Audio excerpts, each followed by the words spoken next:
Magandang mapagpalang araw na binigay ng Diyos sa ating lahat. At nandito muli tayo para mag-share ng ating experience. At muli po, ito po ay review muna tayo sa marka na to na video na dinecode po natin at in-scan po natin. May video po tayo po dyan kung gusto niyo mapanood. At yan po yung interpretation. At nire-review po natin yan kasi nga hinukay na. Tignan po natin mamaya. At panoorin po natin ang mga buried markers. Unang marka po yan na nakuha po nila sa pagsubok po nilang hukayin yung treasure. At nung nakita ko po yan ay pinausog ko po sila ng konti sa bandang itaas. Dito po, ayan, tumaas lang sila ng konti para mabuksan yung malambot. So, ang ibig sabihin po sunod na marka na yan ay treasure under and rock enclosed treasure.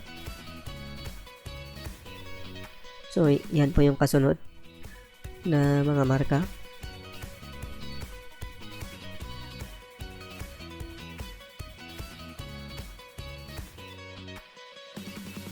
Yan po, ang meaning po yan, object, deposit, center, good sign, treasure on the spot. So, nakadepende na yan po sa decoder kung anong gusto niyang meaning. Ang sunod ay letter A. Yan ang ibig sabihin po niyan ay jewelry, entrance, gold.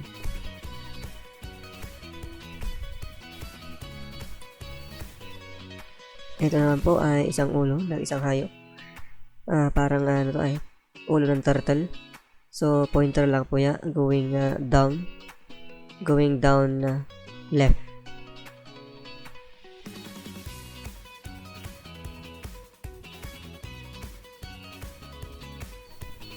So ito po ay kakaibang pattern ng mga bato, yung pagkasalansan at mga shapes din po.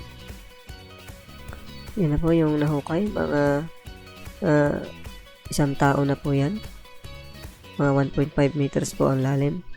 At ang susunod na marka po na nakita ay ito, pyramid shape na korting diamond na bato.